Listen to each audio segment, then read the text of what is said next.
마가복음 16장 말씀입니다. 신약 성경 84면입니다.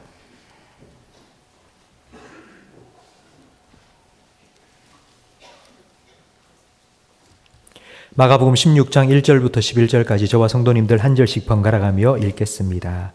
안식일이 지나매 막달라 마리아와 야고보의 어머니 마리아와 또 살로메가 가서 예수께 바르기 위하여 향품을 사다 두었다가 안식 후 첫날 매일 일찍이 해도 들 때에 그 무덤으로 가며 서로 말하되 누가 우리를 위하여 무덤 문에서 돌을 굴려 주리요 하더니 눈을 들어 본 적 벌써 돌이 굴려져 있는데 그 돌이 심히 크더라. 무덤에 들어가서 흰 옷을 입은 한 청년이 우편에 앉은 것을 보고 놀라매 청년이 이르되 놀라지 말라. 너희가 십자가에 못 박히시는 예수를 찾는구나. 그가 살아나셨고 여기 계시지 아니하니라. 보라, 그를 두었던 곳이니라. 가서 그의 제자들과 베드로에게 이르기를 예수께서 너희보다 먼저 갈릴리로 가시나니 전에 너희에게 말씀하신 대로 너희가 거기서 배우리라 하라 하는지라. 여자들이 몹시 놀라 떨며 나와 무덤에서 도망하고 무서워하여 아무에게 말도 하지 못하더라. 예수께서 안식 후 첫날 이른 아침에 살아나신 후 전에 7 귀신을 쫓아내 주신 막달라 마리아에게 먼저 보이시니 마리아가 가서 예수와 함께 하던 사람들이 슬퍼하며 울고 있는 중에 이 일을 알림해 함께 읽습니다. 그들은 예수께서 살아나셨다는 것과 마리아에게 보이셨다는 것을 듣고도 믿지 아니하니라. 아멘. 지난 한 주간 고난 주간 특별 저녁 기도회를 가졌습니다. 요한계시록 2장 3장에 예수님께서 교회들에게 주신 마지막 당부의 말씀을 함께 나누면서 예수님께서 우리 교회를 얼마나 사랑하시는지를 다시 한번 우리가 깨닫게 되었습니다. 기도의 동력자로 함께해 주신 성도님들께 감사드립니다. 오늘은 부활주일입니다. 부활의 주님께서 여러분에게 예배드리는 여러분에게 찾아오셔서 사나 죽으나 주님을 위하여 살아갈 수 있는 부활의 권능을 다시 한번 여러분 마음속에 부어주시기를 예수님의 이름으로 축복합니다. 우리 좌우에 계신 분과 인사 나누겠습니다. 예수님 부활하셨습니다. 우리도 부활합니다. 은혜 많이 받으세요. 부활은 우리 신앙의 핵심입니다. 부활이 빠지면 우리의 믿음은 헛됩니다. 고린도전서 15장 14절 말씀은 부활이 얼마나 중요한 우리 신앙의 핵심인지를 잘 가르쳐 줍니다. 우리 함께 읽어보겠습니다. 그리스도께서 만일 다시 살아나지 못하셨으면 우리가 전파하는 것도 헛것이요 또 너희의 믿음도 헛것이며 또 우리가 하나님의 거짓 증인으로 발견되리니 우리가 하나님 그리스도를 살리셨다고 증언하였습니다. 만약 부활이 없다면 우리의 전도도 헛것이고 믿음도 헛됩니다. 그리고 하나님을 거짓말쟁이로 만드는 것입니다. 부활은 가장 중요합니다. 하지만 우리 부활을 생각하는 우리가 이 부활에 대해서 조금 무덤덤한 것 같습니다. 부활절과 성탄절을 비교해 보면 성탄절은 정말 축하하고 너무 기뻐하는데 상대적으로 부활절은 그렇지 않습니다. 우리 부활절날 대구, 경산 교회들이 함께 모여서 부활의 주님을 함께 예배하고 높이자, 오후 예배 함께 참석합시다 해도 성도님들이 그렇게 많이 신청하고 참여하지 않는 것 같습니다. 그래서 저는 부활이 부활해야 된다. 이 부활절이 다시 부활되어야 한다. 말씀을 드리고 싶습니다. 오늘 우리가 함께 읽은 본문 말씀은 마가복음 16장 말씀인데요. 마가복음 16장에는 첫 번째 부활절의 기록이 나와 있습니다. 예수님을 찾아간 제자들과 예수님과 제자를 3년 동안 따라다니면서 섬겼던 여자들, 이들이 부활에 대해서 어떤 반응을 보이는지를 기록해 놓고 있습니다. 사실 우리는 부활, 예수님 부활하셨지, 이렇게 무덤덤하지만 그들의 반응은 진짜 반응이 있었습니다. 어떤 반응이었냐 하면은 부활? 어떻게? 그런 일 어떻게 해줄 수 있어? 나 못 믿겠어. 이게 그들의 반응이었습니다. 왜냐하면 그들은 예수님의 죽음을 가까이에서 목격했기 때문입니다. 물과 피를 다 쏟으시며 죽은 예수님의 시신을 십자가 위에서 내렸고, 그리고 무덤 속에 하관하는 것까지 가장 가까이에서 지켜봤습니다. 죽음이 명확하게 무엇인지 알았기 때문에 예수님의 부활을 믿을 수 없었습니다. 성도 여러분, 여러분은 최근에 죽음에 대해서 생각해 본 적이 있으십니까? 요즘 대부분의 현대인들은 죽음을 생각하지 않고 삽니다. 두 가지 이유가 있는데요. 죽음이 너무 흔해서이고요. 또 하나는 사는 게 너무 바쁘기 때문입니다. 우리는 코로나 3년 동안 통계 숫자를 늘 보았습니다. 오늘도 전 세계에 코로나 때문에 몇백 명이 죽었습니다. 몇천 명이 죽었습니다. 누적해서 몇백만 명이 죽었습니다. 늘 매일매일마다 숫자로 죽음을 접하며 살았습니다. 그리고 지금은 우크라이나에서 전쟁 때문에 또 이스라엘의 전쟁 때문에 하루에 몇백 명씩 죽습니다. 라는 숫자를 우리는 늘 뉴스를 통해서 들으며 삽니다. 통계 숫자가 되어버린 죽음이 우리에게는 익숙해졌고 무덤덤해졌습니다. 또 하나는 사는 게 바쁩니다. 사는 게 너무 바빠서 죽음에 대해 생각할 여력이 없습니다. 우리가 살면서 하는 생각이나 일들은 다 살기 위해서 하는 겁니다. 죽기 위해서 생각하고 죽기 위해서 일하는 사람 아무도 없습니다. 어떻게 하면 좀 더 잘 살까? 어떻게 하면 좀 더 잘 벌까? 이런 생각하고 이렇게 일하며 살기 때문에 우리는 죽음을 생각하지 않습니다. 그래서 바쁘다 하는 핑계로 죽음을 애써 외면하고 살아갑니다. 교회에서도 죽음, 이런 설교를 하면, 아니, 목사님, 그런 설교는 부활절에나 하시지. 왜 장례식에 가서 하시지? 왜 그런 설교를 지금 합니까? 좀 불편해합니다. 그러니까 평상시에 이 죽음과 부활에 대한 설교를 하면은 마치 한여름에 롱패딩을 꺼내 입은 것처럼 뭔가 때에 맞지 않는 것 같다. 그리고 불편한 생각을 합니다. 톨스토이는 우리 인생에 있어서 죽음보다도 더 확실한 것은 없다고 말했습니다. 우리 인생은 미지수입니다. 우리는 한 치 앞도 내다볼 수 없습니다. 그런데 우리 인생의 가장 확실한 것은 죽음입니다. 우리는 다 죽습니다. 그런데 죽음을 생각하지 않고 삽니다. 고대의 로마 황제들은 전쟁에 승리하고 개선할 때 개선 마차에 타고 오면서 노예 한 사람을 자기 뒤에 꼭 태웠다고 합니다. 사람들의 박수 소리가 들리고 만세 만세 외칠 때에 뒤에서 노예가, 같은 마차를 타고 있는 노예가 자기를 향해서 계속 이렇게 말하라고 시킵니다. 메멘토 모리, 메멘토 모리. 메멘토 모리라는 뜻은 죽음을 생각해라. 네가 지금 이렇게 박수받고 환영받지만 너도 전쟁에 나가서 죽을 수 있다는 것을 기억해라. 계속 말하도록 시켰습니다. 우리나라의 공동묘지는 우리가 사는 주거지로부터 멀리 뚝 떨어져 있습니다. 만약 공동묘지 옆에 있는 집값 폭락합니다.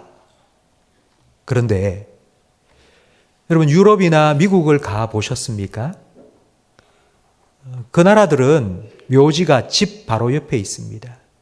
교회 앞마당이 묘지입니다. 제가 물었습니다. 왜 여기는 공동묘지 옆에 이렇게 집이 많냐고. 이렇게 말했습니다. 죽음이 일상임을 깨달을 때에 삶이 은혜라는 것도 깨닫게 되기 때문입니다. 죽음이 일상인 것을 깨달아야지 부활이 얼마나 크고 놀라운 하나님의 역사요 은혜라는 것도 우리가 깨달을 수 있습니다. 첫 번째 부활절에 등장하는 사람들은 예수님의 죽음을 가장 가까이에서 목격한 사람들입니다. 그리고 예수님의 죽음을 준비한 사람들이고 그리고 예수님의 무덤에 찾아온 사람들이었습니다. 오늘 본문 1절 말씀을 함께 화면을 보면서 읽겠습니다.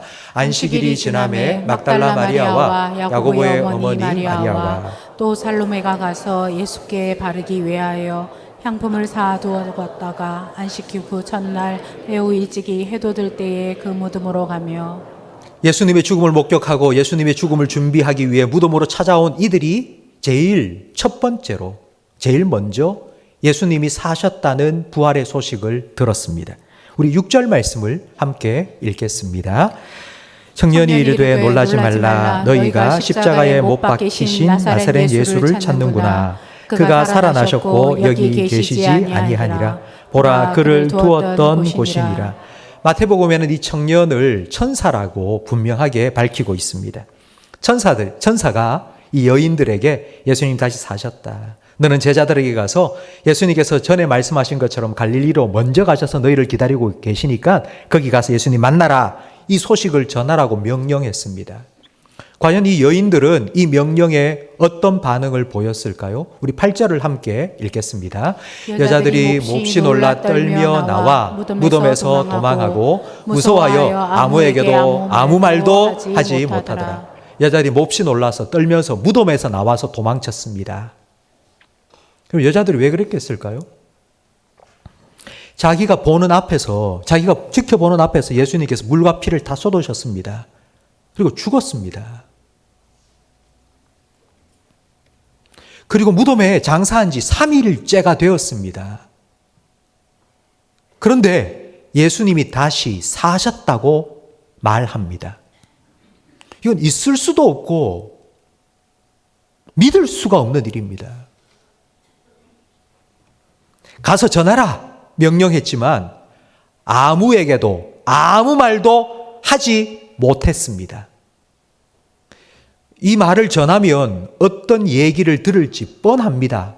야, 너 미쳤어? 야, 너 미쳤어? 어떻게 죽은 사람이 다시 살아나? 우리가 다 알잖아. 예수 죽었잖아. 그러니 이런 소리 들을 게 뻔한데 어떻게 전하겠습니까? 아무에게도 아무 말도 못했죠. 이게 당연한 반응입니다. 마가복음은 이걸 분명하게 기록해 놓았습니다.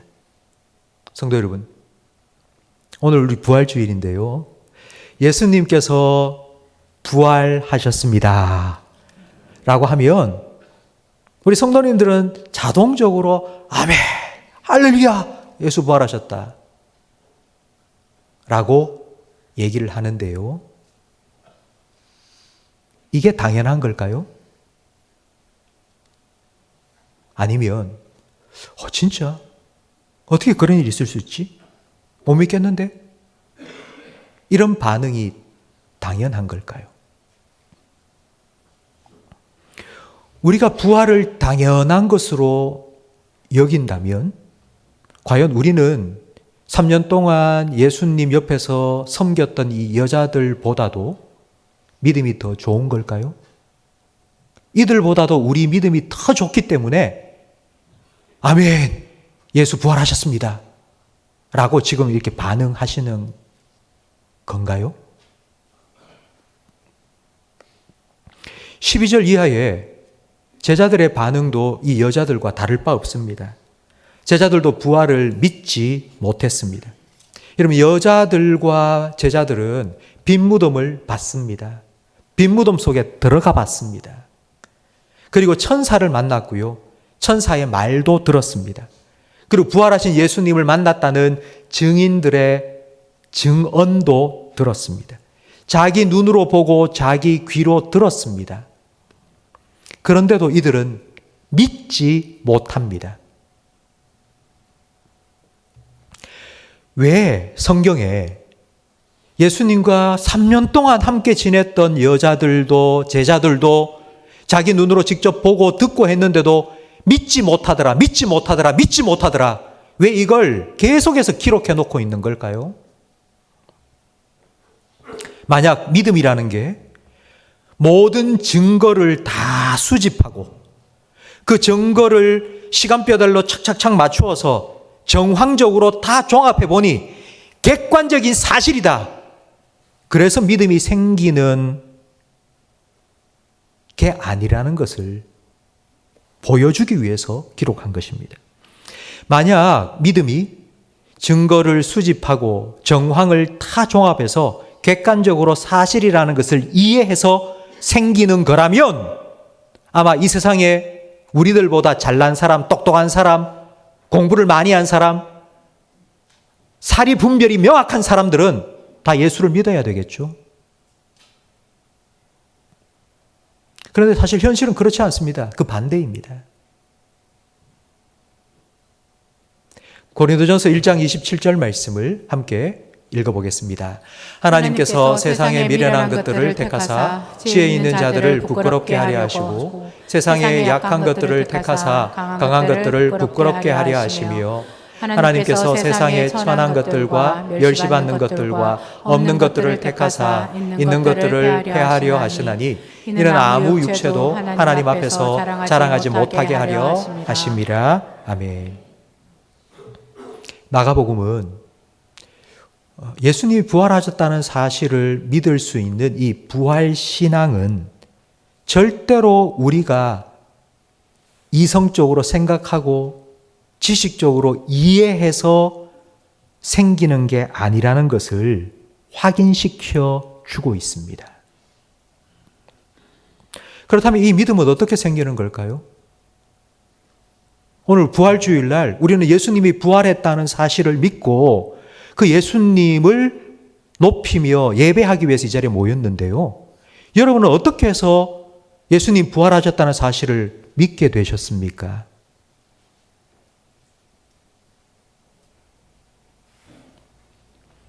역사상 최초로 예수님이 부활했다는 것을 믿은 첫 번째 그리스도인이 오늘 본문 9절 말씀에 소개되고 있습니다.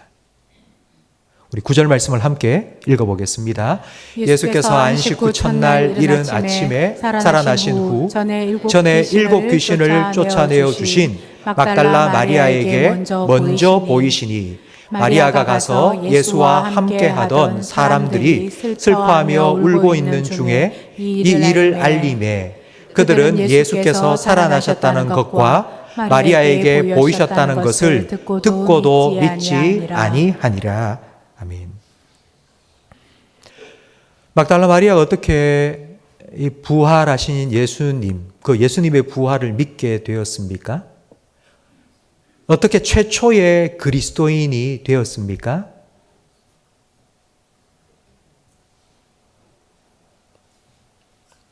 예수님께서 찾아와 주셨기 때문입니다.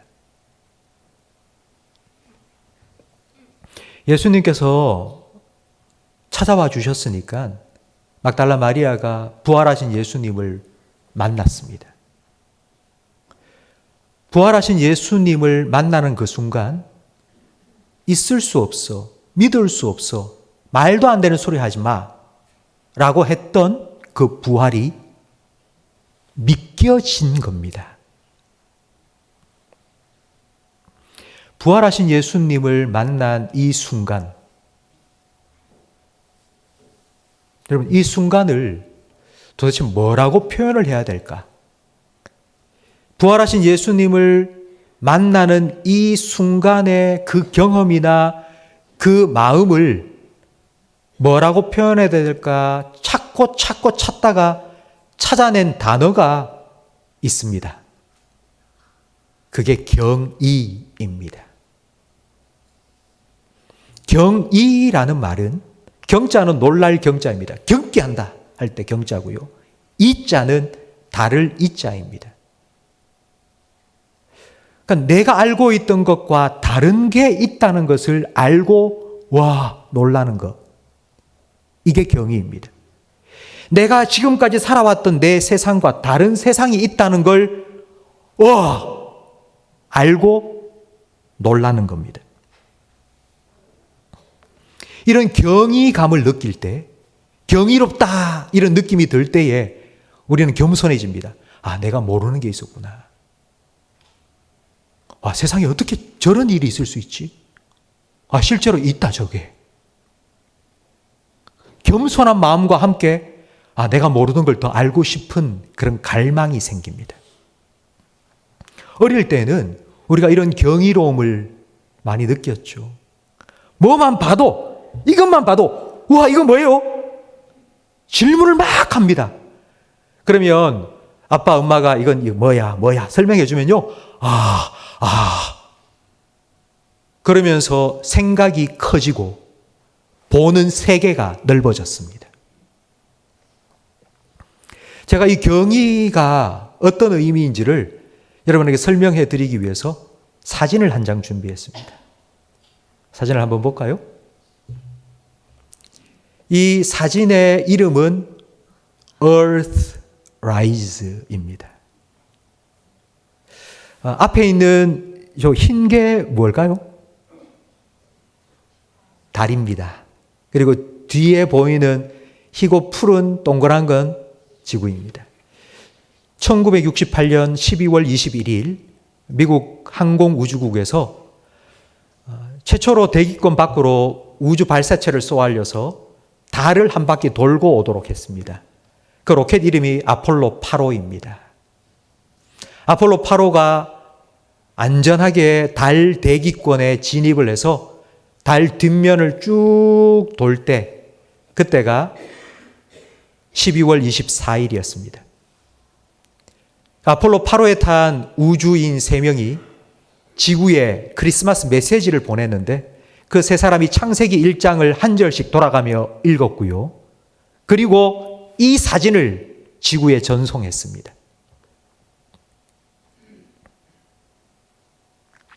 지금까지는 해가 뜨고 달이 뜨는 줄 알았는데 달에서 보니 지구가 떠오르고 있는 거예요.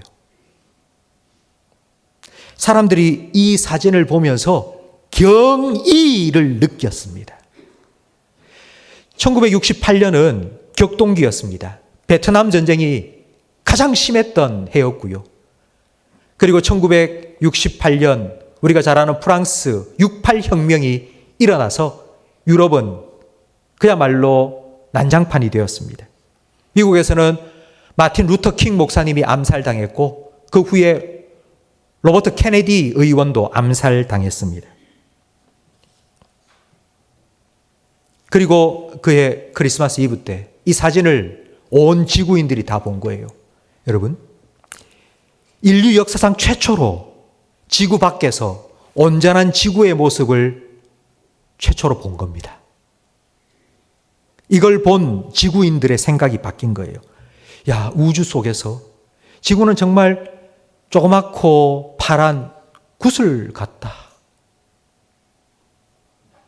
이 안에서 우리 존재라는 건 너무 작고 미미하다. 이걸 깨닫게 되고 경이로움을 느낀 겁니다. 그리고 난 후부터 많은 변화가 이 땅에 일어났습니다. 이제 전쟁 더 이상 하지 말자. 반전 운동이 일어났고요. 그리고 환경보호 운동도 그 다음에 1969년부터 시작되었습니다. 여러분, 바로 이 사진 한 장이 1968년을 구했습니다. 벌써 지금부터 55년 전이네요. 여러분은 이 사진을 금방 보셨을 때 어떤 느낌이 드셨습니까? 와, 경이롭다. 이런 생각을 가지신 분은 아마 한 분도 안 계실 겁니다. 다 아는 거. 지구과학 시간에요. 다 아는데 뭐. 우리에게는 너무 익숙해져 있습니다. 다 아는 겁니다. 경이로움을 느낄 이유가 없습니다. 성도 여러분, 여러분에게 부활이 이런 거 아닙니까? 예수님 부활했다는 게 뭐 다 아는 거 뭐. 그래서 어떤 놀라움도 어떤 감격도 그냥 무덤덤하게 부활했지 뭐. 그래서 제가 오늘 설교를 시작하면서 말씀드렸죠. 여러분, 여러분의 부활절이 부활되기를 간절히 바랍니다. 여러분 마음속에 부활의 주님을 만났던 그 첫 감격과 처음 사랑이 다시 한번 회복되기를 예수님 이름으로 축복합니다. 그렇다면 왜 예수님께서는 첫 번째 그리스도인으로 막달라 마리아를 선택하셨을까요?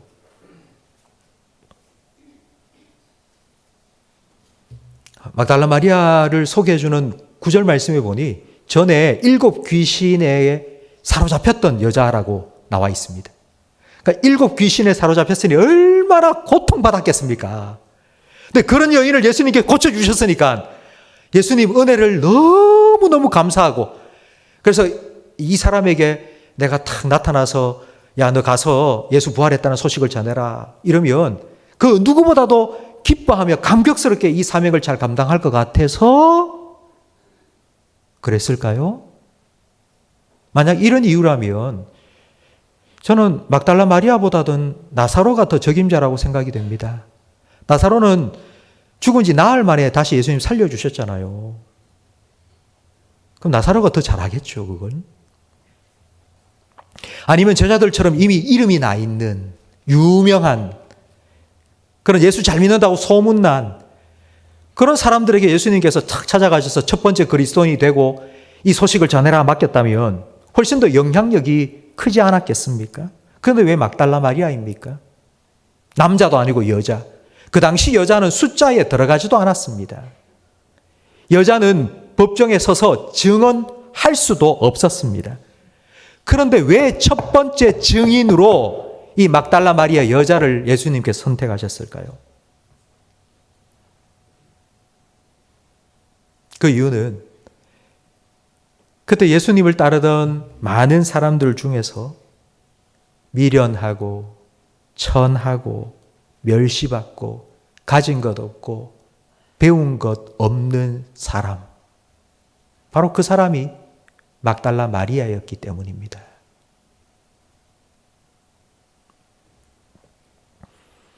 예수님께서 첫 번째 그리스도인으로 막달라 마리아에게 찾아가셔서 부활하신 자신을 보여주시고 부활신앙을 갖게 해 주셨다는 건 우리에게 너무나도 큰 의미가 있습니다. 그런 여자에게 예수님께서 찾아가서 그리스도인이 되게 하셨다면 당연히 우리도 그렇게 하시겠죠.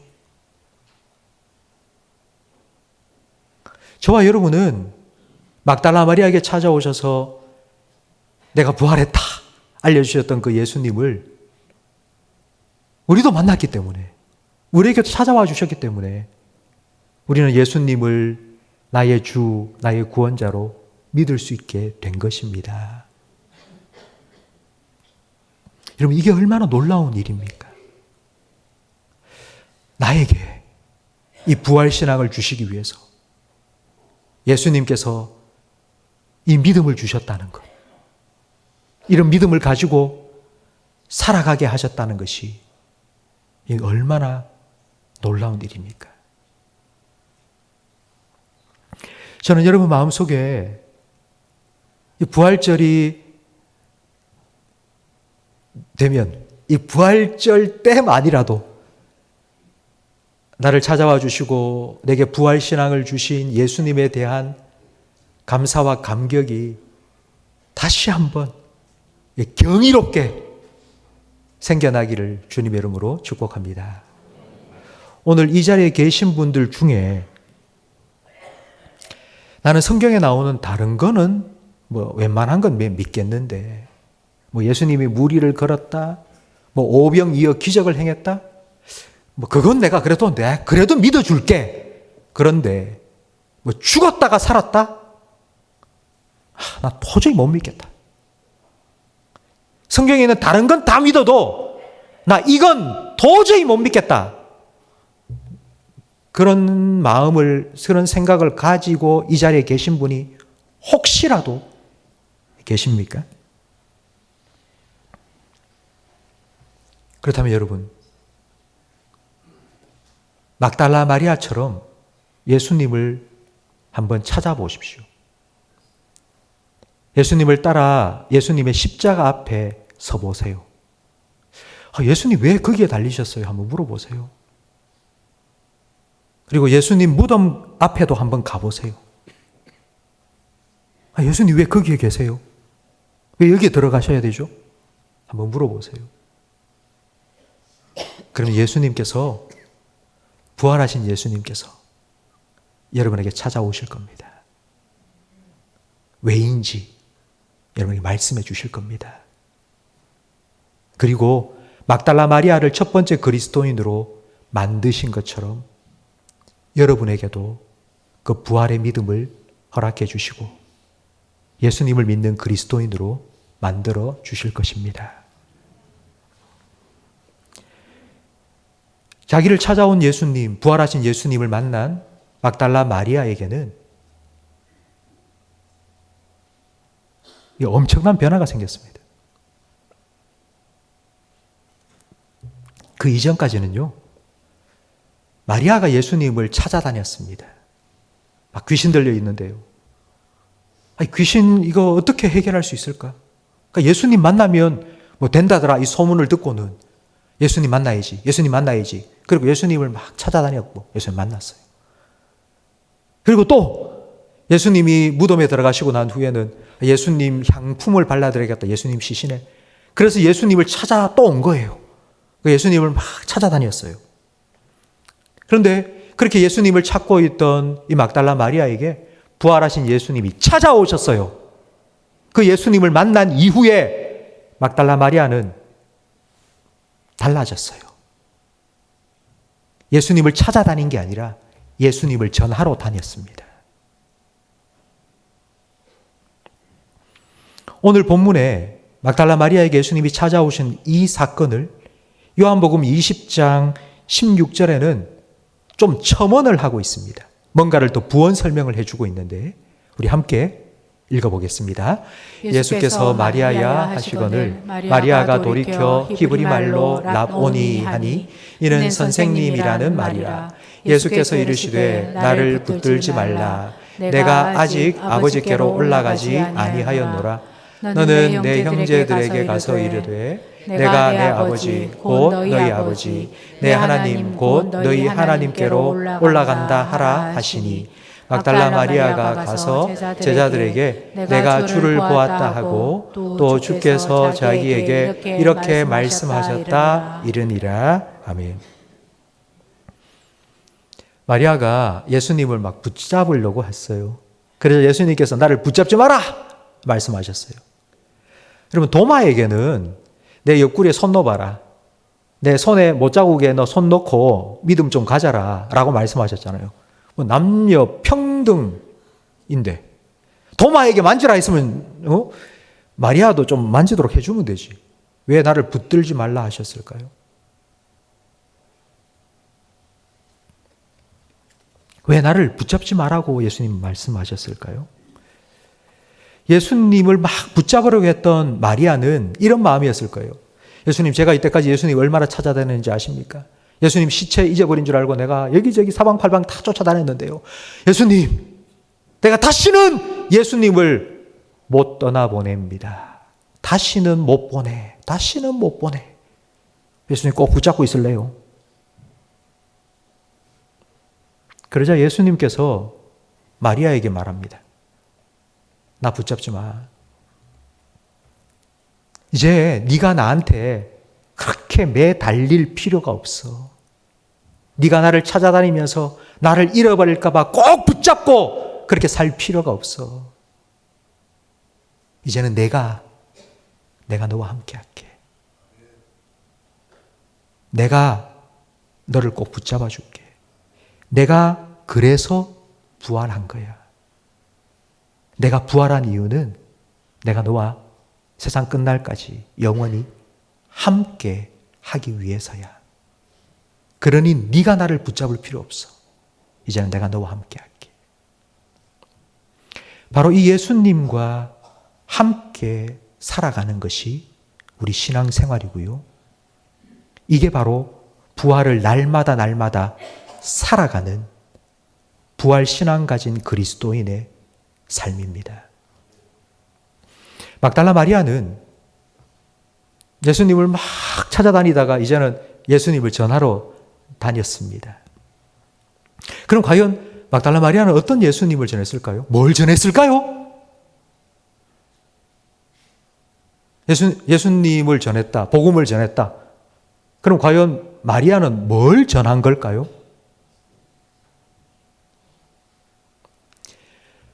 우리가 오늘 태신자 작정을 할 텐데요. 태신자 작정한다 그러면 성도님들이 다 부담을 가지세요. 뭐 이름은 적긴 적겠는데 전도하라. 저는 전도를 잘 못해요. 뭐라고 말해야 될지 모르겠어요. 여러분, 우리가 전도하는 건 어떤 놀라운 사상이나 뭐 철학의 어떤 논리를 가지고 그런 게 아니고요. 우리는 예수님을 전하는 거예요. 예수님이 다시 사셨다고. 예수님이 우리 죄를 위해서 죽으셨다가 다시 사셨다고. 이 예수님을 전하는 거예요. 그렇다면 과연 막달라 마리아는 뭘 전했을까요? 예수님께서 거기에 계신 게 아니고 예수님께서 어디에 계신다고요? 여기, 지금, 여기, 나와 함께. 그가 지금, 여기, 나와 함께 계신다고. 이게 부활을 전하는 거고요. 이게 부활 증인의 삶입니다.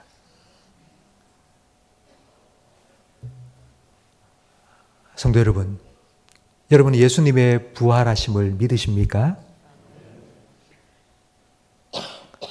예수님께서 부활하신 건 여러분과 영원토록 함께 하시기 위해서입니다.